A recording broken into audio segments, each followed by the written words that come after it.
बिल्कुल मिलेगा। एक तो इजलास इधर मुलतवी हुआ मिले बिल्कुल, और उधर ऑर्डिनेंस आ गया, तो ये एक इजलास के मुलतवी होने के साथ ही ऑर्डिनेंस का लाना शुकूक व शुबहात का इजाफा कर रहा है। जाहिर है उसमें खत्म नहीं उसको किया जा सकता। नहीं, माशाल्लाह इनको तो शकूक रहेंगे ही हमेशा, इसमें तो कोई ऐसी बात नहीं। देखें, पहली तो बात यह कि मैं हैरान हूं इस बात पे कि ये कहा जा रहा है कि जो दो जमहूरी अदारे हैं, अगर उनमें हम कोई लेजिस्लेशन लाने की कोशिश करते हैं या उनकी राय तलब करते हैं तो वो गैर आईनी है।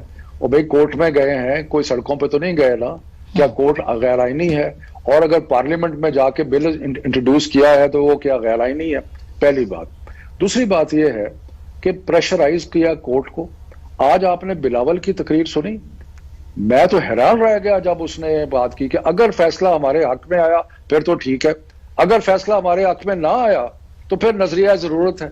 मतलब है कि कोई अफसोस मुझे इतना ज्यादा हुआ कि अभी से कोर्ट को यह कहा जा रहा है कि अगर आपने हमारे खिलाफ अगर जो तहरीक जो बात की है पीटीआई ने, अगर उसके हक में आपने फैसला दिया तो आप नजरिया जरूरत करेंगे। बड़े अफसोस हुआ मुझे, बहुत ही अफसोस हुआ। उसके अलावा दो चीजें हैं। देखिए, एक तरफ अखलाकियात या मोरालिटी है।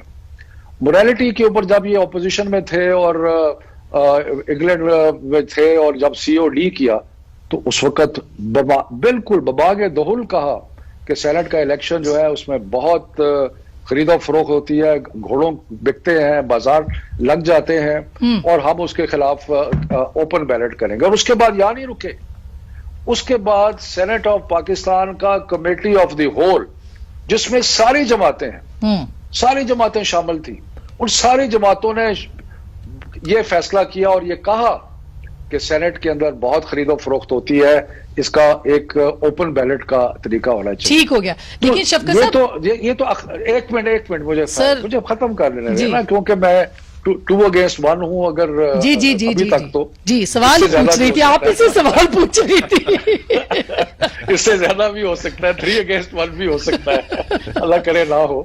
तो बहरहाल ये इम्प्लाइड तरीका आपको प्रेशर में लेके क्या करें कि गुजारिश ये है, हम आगे प्रेशर में सर कि मोरालिटी तो खत्म होगी ना यहाँ, अब रहेगी पॉलिटिक्स। अब ये क्या उम्मीद लगाए बैठे हैं कि जनाब बड़ा कोई बगावत होने वाली है? भाई कोई बगावत नहीं होने वाली।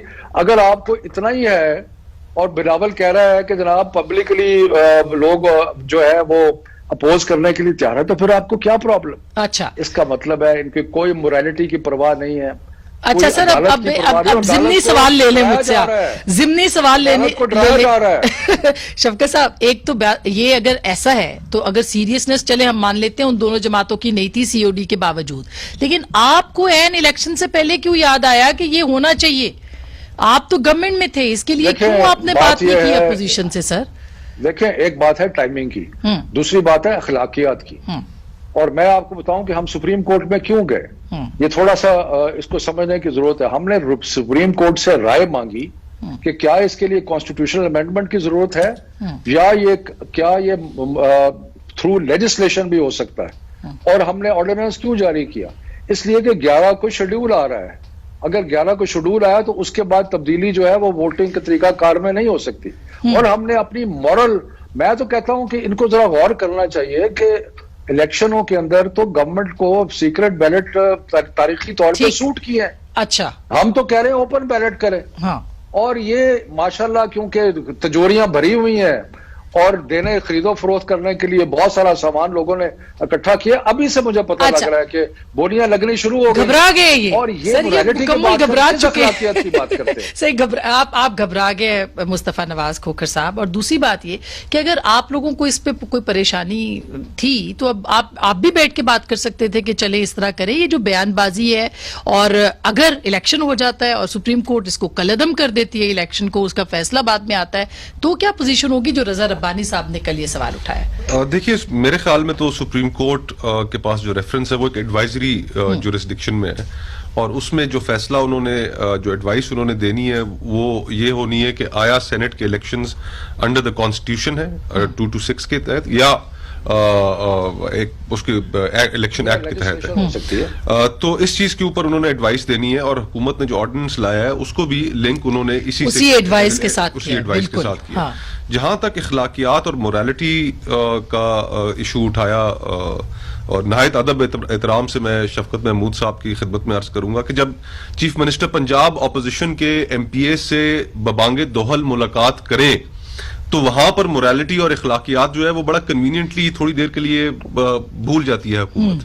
अगर वजीर आजम मुलाकात करें, वजीर आला खैबर पख्तूनख्वा मुलाकात करें तो वो सब ठीक है, लेकिन अगर ऑपोजिशन के साथ कोई इनका मेंबर राब्ते में आ जाए या वो पब्लिकली टीवी पर बैठ के हुकूमत से उसका ताल्लुक हो और हुकूमत से अपने गिलों का इजहार करे तो वो सारा कुछ गलत तो है। अपोजिशन भी तो देखे ना, एक असेंबली के अंदर उनकी कोई नशिस्त नहीं है, वहां से 2 सीटें निकाल लेती है अपोजिशन, तो वो क्या करें फिर? आप जरदारी साहब फिर धमकी दे रहे हैं वो फिर धमकी दे रहे हैं। देखिए अब इनके अपने एमपीएस थे, खजूरियां खोली है ना अपना, वो जो पैसा और कमाया वो कहीं तो जाला है ना। हुकूमत के पास जो रिसोर्सेज होते हैं उन रिसोर्सेज का तो खैर कोई मुकाबला, 50-50 करोड़ रुपए जो इन्होंने ऐलान किया हाँ। कि हम हर मेंबर को देंगे, बहरहाल वो मैटर भी अब सुप्रीम कोर्ट ने उसको उठा लिया। हाँ। और माजी में इमरान खान साहब की स्टेटमेंट्स मौजूद हैं कि जिसमें उन्होंने कहा कि अगर वो हुकूमत में आए तो मेंबरान को उन्होंने फंड नहीं देने, ठीक बात है।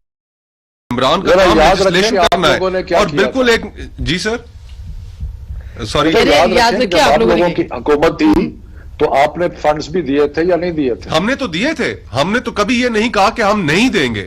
इमरान खान साहब ने एक हाई मॉरल ग्राउंड लिया, उन्होंने कहा कि मैं हुकूमत में आऊंगा तो मैं फंड्स नहीं दूंगा। अच्छा। मैं एमएनएस और एमपीएस का काम है लेजिस्लेशन और करना, वो भी 50 मैं लोकल करोड़ गवर्नमेंट- सर, हाँ, कम नहीं मैं है। लोकल अच्छा, गवर्नमेंट इलेक्शंस कराऊंगा, लोकल बिल्कुल। गवर्नमेंट इलेक्शंस भी नहीं करा रहे, उससे भी दौड़ लगा दी। वो मैं एक छोटी सी ब्रेक ले लूं। ब्रेक के बाद एक तो ये कि इलेक्शन कमीशन ने एक पोजीशन ले ली है इससे पहले, वो कहां खड़ा होगा? एक इंडिपेंडेंट इदारा है, उसकी क्या हैसियत है? और बिलावल साहब और अपोजिशन ये क्यों कह रहे हैं कि ये इदारों को मुतनाजा बनाने की कोशिश है?